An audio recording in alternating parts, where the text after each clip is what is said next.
बिस्मिल्लाहिर्रहमानिर्रहीम। अस्सलाम वालेकुम दोस्तों। हर इंसान के बचपन की कुछ यादें, कुछ खास वाक़यात होते हैं जो उसे हमेशा याद रह जाते हैं। इसी तरह मेरे बचपन में भी चंद वाक़यात ऐसे रहे जिनको मैं कभी नहीं भूल पाया और आज तक अक्ली बुनियादों पर उनकी कोई तौजीह नहीं कर पाया।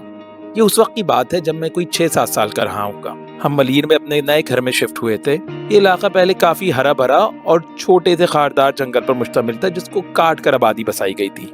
इसलिए हमारे यहाँ मुंतकिल होने के बाद अरसे दराज तक कई रेंगने वाले जानवर और कीड़े मकोड़ों से वास्ता पड़ता रहता था। यहाँ कुत्तों की भी काफी तादाद थी। मुझे बचपन से ही जानवर और परिंदे पालने का बड़ा शौक था। कुछ की इजाजत वालिदैन से मिल जाती थी जबकि कुछ की नहीं। ताहम मुर्गी के बच्चे, जिन्हें उर्फे आम में चूजे कहा जाता है, बहुत पाले। ये चूजे हम अमूमन आम चूजे बेचने वालों से खरीदते थे, चूँकि इन चूजों को पोल्ट्री मालकान से खरीद कर और मुख्तलिफ रंगों में रंग कर बेचा करते थे। अमूमन ये चूजे या तो नर होते थे या फिर वो मादा जिनमें किसी तौर का नुक्स होता था, इसीलिए इनमें से कोई एक का ही अपनी उम्र को पहुंचकर मुर्गा बनता था। मादा चूजे तो चंद माह में जिंदा रहकर ही मर जाते थे। खैर, बात हो रही थी बचपन के वाक़ये की। हुआ कुछ यूं कि हमारे घर के बाहर कहीं से एक छोटा कुत्ते का बच्चा आ गया। हम बहन भाइयों को कुत्ते के बच्चे हमेशा से बहुत पसंद थे, लेकिन वालिदैन की तरफ से उनको पालने और घर लाने की कतई इजाजत नहीं थी, क्योंकि अज़रुए हदीस कुत्तों की मौजूदगी में घर में फरिश्ते नहीं आते। सो हम इस कुत्ते के बच्चे को घर तो ना ला सके, लेकिन हमने और हमारे पड़ोसी दोस्त ने ये किया कि हम लोगों ने उसको घर के बाहर खाना डालना शुरू कर दिया। घर में जब भी खाना खाया जाता और खाने के बाद दस्तरखान उठाया जाता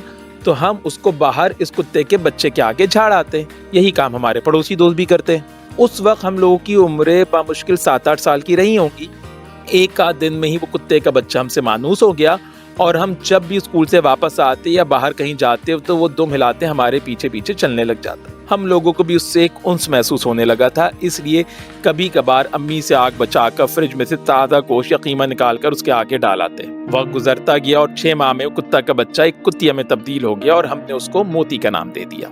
जैसा कि हमने पहले बताया है कि हमको बचपन में ही मुर्गी के चूजे पालने का बहुत शौक था। सो उस जमाने में भी हमने चूजे पाले हुए थे, जिनमें से एक चूजा काफी बड़ा होकर तकरीबन जवान मुर्गा को था।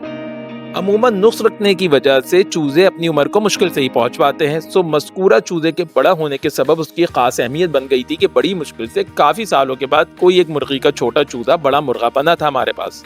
हम उसको रोजाना सुबह घर के बाहर छोड़ देते ताकि वो खुद से कीड़े मकोड़े खा पी कर मजीद तगड़ा हो जाए और शाम तक वो खुद ही घर आ जाता था। अब वो इतना बड़ा हो गया था कि शहर की भीगी बिल्लियों का शिकार बनने का खतरा उसके लिए टल चुका था। सो वो आजादाना जिधर चाहे घूमता फिरता, दाना चुगता और शाम ढले घर के दरवाजे पर बराजमान हो जाता था। फिर एक रोज ये हुआ कि सुबह उसको बाहर छोड़ा तो दोपहर तक वो कहीं नजर ना आया। हमने अपने दोस्तों के साथ घूमकर पूरा मोहल्ला छान मारा, लेकिन उसका कुछ पता ना चला।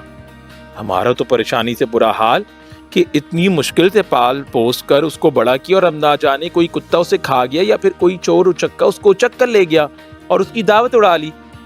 अल मुख्तसर इस सोच में परेशान पागलों की तरह हम गलियां घूम घूम कर उसको ढूंढते रहे। हमारी इस भाग दौड़ में मोती पूरे वक्त हमारे पीछे दुम हिलाती घूमती रही। चूजे की मोहब्बत और परेशानी में बाद दफा हमने चुंझलाकर मोती को धुतकारा भी, लेकिन वो फिर भी हमारे पीछे पीछे दुम हिलाती घूमती रही।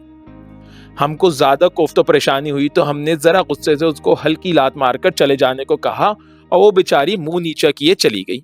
मजीद के 1 घंटा गुजर गया, लेकिन चूजे का कोई पता ना चला और हम हिम्मत हारने लगे। मोती भी कहीं चली गई थी, लेकिन उसकी हमको कोई खास फिक्र ना थी कि खुदा जाएगी, उसको क्या होना है।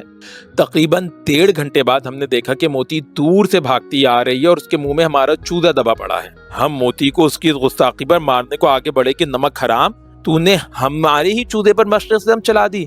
लेकिन करीब गए तो देखकर हैरान रह गए कि उसके मुंह में हमारा चूजा जिंदा सलामत दबका पड़ा है और मोती उसको बिला किसी खराश के मुंह में थामे ना जाने कहां से पकड़ के ले आई है और लाकर उसको हमारे आगे डाल दिया।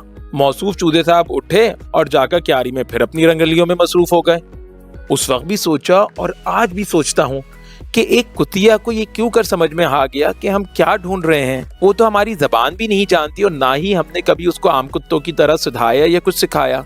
वो कुतिया ना सिर्फ ये समझ गई कि हम अपने चूजे को ढूंढ रहे हैं, बल्कि वो खुद जाकर उसको ढूंढ कर और पकड़ कर भी ले आई, और वो भी इस तरह से कि उस चूजे को अपने नुकीले दांतों से खराश तक ना आने दी।